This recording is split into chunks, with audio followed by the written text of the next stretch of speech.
Vas-y les mecs, je reviens, je vais pisser.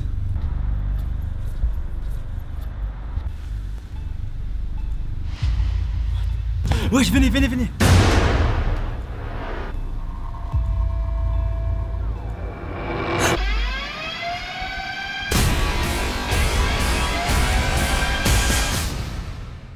mais c'est à cause de Tsuki en fait. Pourquoi? Bah ce Hamar là, c'est lui qui a décidé de faire des vidéos sur les fantômes.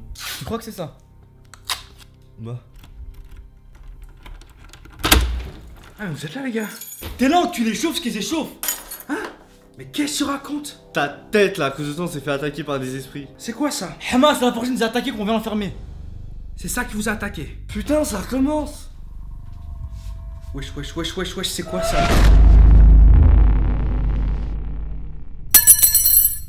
Il faut qu'on lui règle son compte. Bonkers.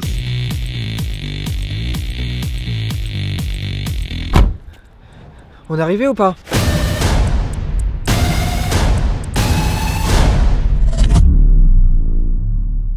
Bonkers.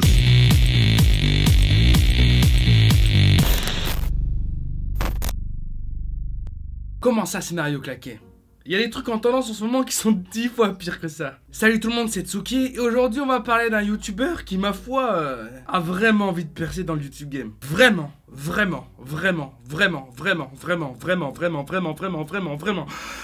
Il a vraiment envie de réussir. Chasseur de fantômes, ou Jerry, ou Steve, enfin je sais pas, le mec a changé de blase 15 fois dans sa carrière, est un youtubeur prêt à tout, même à littéralement se foutre de la gueule de l'entièreté de sa communauté, pour pouvoir faire des vues sur internet. D'ailleurs, c'est pas non plus le sujet de la vidéo que de parler de son passé qui est clairement trop facile à critiquer. Entre son passage sur Énergie 12 dans Tellement Vrai où il s'occupe pas de ses gosses et il sait même pas utiliser une machine à laver, ou bien ne serait-ce que tous les tags qu'il utilise à chaque fois qu'il sort une vidéo. Ah, ça c'est beaucoup trop facile. Et même si ça me dérange énormément, on va pas non plus s'attarder sur le moment où il essaie de reproduire le comportement d'un handicapé moteur. Non, je déconne pas, il a vraiment fait ça. Non, je déconne pas, hein. Il y a littéralement une vidéo où il visite un ancien hôpital psychiatrique et pour réveiller les esprits, il décide de mimer le comportement d'un handicapé moteur.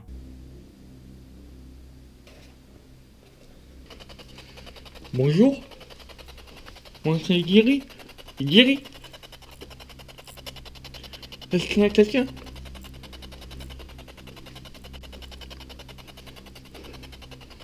Je cherche les collègues, je me suis perdu. Vous avez vu le docteur? Il m'a pas donné mes piqûres. S'il y a quelqu'un, vous pouvez me laisser un message, s'il vous plaît.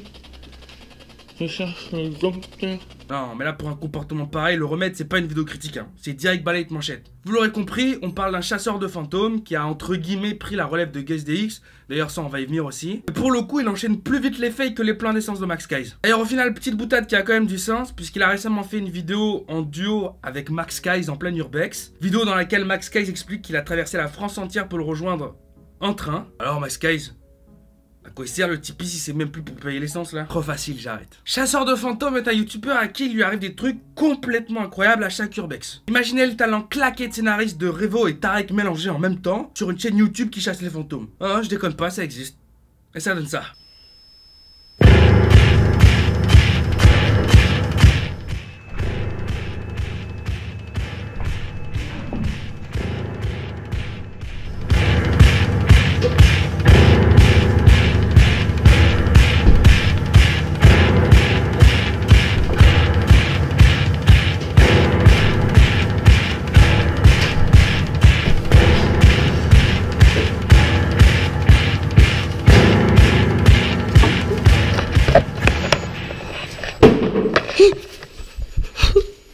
La couverture. On a essayé de m'attaquer. Je sais pas ce que c'était. Je sais pas. Ça avait une force de taré. Une force incontrôlable.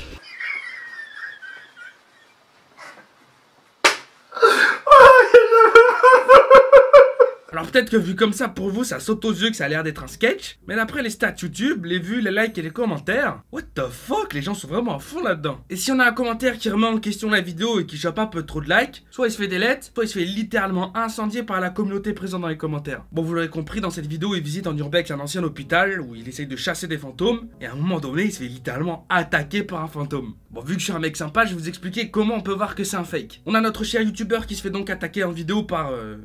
quelqu'un de l'au-delà. Et pour ajouter un petit peu de réalisme, hein, bien sûr, comme tout bon chasseur de fantômes, il a ses équipements qui prouvent qu'il y a des présences paranormales. Notamment un K2, un truc qui est censé tout simplement détecter les présences surnaturelles. Et avant même de parler du moment exact où on peut s'apercevoir que c'est totalement fake, je vous laisse avec quelques explications. Je veux juste démontrer quelque chose qui me dérange assez souvent. Donc cet appareil que je mets en route, qui peut déclencher quand il y a un champ électromagnétique ou une entité. Je vais enlever le mode avion. Donc, je suis en avion. J'enlève le mode avion. Mais je reste à distance pour que mon téléphone ne passe pas dans le champ. Ah, une entité. Je peux prendre ça aussi. Ça, c'est une télécommande de portail. Bah, c'est fou, hein? Le truc, c'est que dans sa séquence, on le voit pas activer son K2. Ou on le voit pas bouger ses mains un peu chelou pour, je sais pas, approcher un téléphone ou autre. Au final, il n'y a pas vraiment de preuve de fake. Vous êtes sûr de ça? Si on zoome comme un gros bâtard directement à l'endroit où il a posé son appareil, il y a un cut.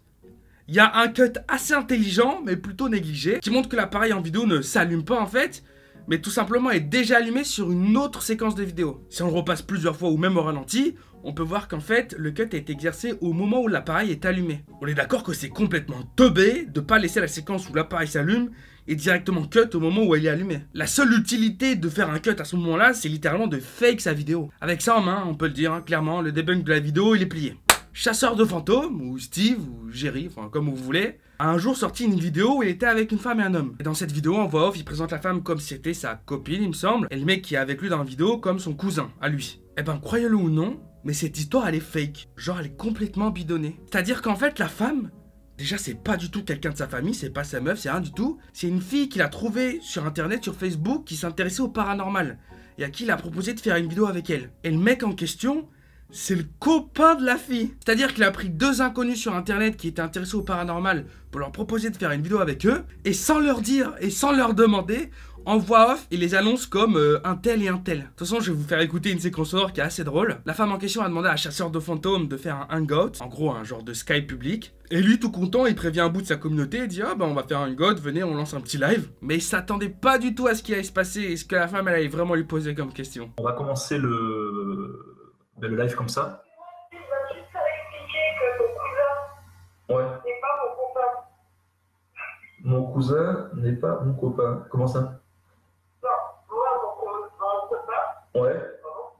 mon copain, Michael, Oui. n'est pas ton cousin et que moi, je ne suis pas de ta famille.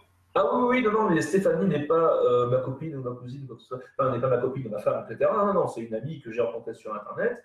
Michael est aussi un pote, c'est le mari de Stéphanie. Non, ce ne sont pas des... mais non, je le dis, après, bon, ils croient ou pas, peu importe. Ouais, mais j'ai fait du fake, mais c'est seulement 10% dans un reportage. Ouais, vous avez bien entendu. En clair, la meuf, elle lui dit clairement « Pourquoi t'as dit que j'étais ta famille? Pourquoi t'as dit que Michael, c'était ton cousin alors que tu le connais même pas, il est pas de ta famille ?» Le mec, sans leur demander, il les a insérés dans un mytho. What the fuck? À ce stade, c'est quand même plutôt maladif, je dirais. Au final, le problème avec ce youtubeur, il s'arrête pas uniquement au fake complètement claqué qu'il réalise à chaque vidéo, mais bien au personnage en lui-même. C'est pour ça que cette vidéo est un peu différente.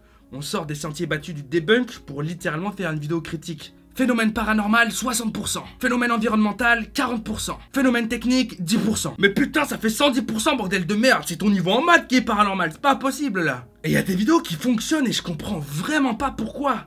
Comme par exemple, je piège et filme un démon. Le mec, durant toute la vidéo, se tape des crises d'angoisse complètement solo, en affichant des cercles rouges pour montrer Bah en fait, je sais pas. Soyez honnête avec moi, dites-le dans les commentaires, mais il essaye de montrer quoi d'après vous dans ces vidéos-là? Y a quelque chose chez vous dans les cercles rouges?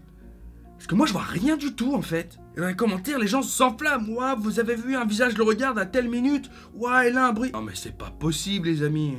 Vous la faites pas à moi quand même. C'est pas bien de taper des rails de coke avant d'aller sur les tendances YouTube. Quoique, avec les clowns tueurs en ce moment, ça doit être un bon délire quand même. D'ailleurs, incroyable mais vrai, dans cette vidéo, le titre est pas putaclic. Enfin, qu'à moitié.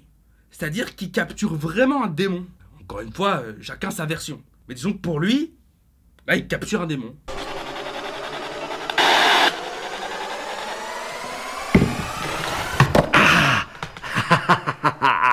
Je l'ai eu.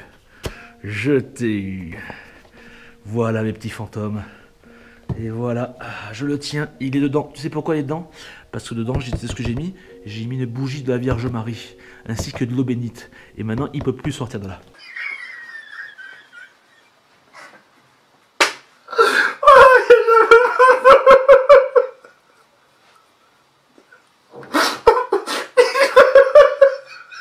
Mais la résultante dans tout ça, c'est qu'il dénigre complètement le taf des autres chasseurs de fantômes. Et par la même occasion, il tire vraiment vers le bas la réputation de tous ces youtubeurs, en enchaînant les gestes dangereux et illégaux, comme par exemple décider de foutre le feu à un objet dans la forêt. Je veux dire, on voit bien que les branches qui sont au-dessus et sur le côté, elles sont complètement sèches. C'est vraiment une idée de merde de faire ça. Et si on penche un petit peu l'oreille, à chaque fois qu'il débute une vidéo, il explique qu'en fait, il est en totale illégalité, et que la plupart des endroits où il est, elles sont protégées carrément par un gardien. Je pense que la solution pour ce mec, c'est qu'on lui interdise de faire des vidéos comme ça. Enfin bon. Je pense que vous êtes bien placé pour savoir que maintenant, preuve ou non, fake débunké ou pas, c'est encore une fois un autre youtubeur qui pourra parcourir son chemin sans encombre sur la plateforme de YouTube. Parce qu'au final, on s'en fout un petit peu de ce que je dis.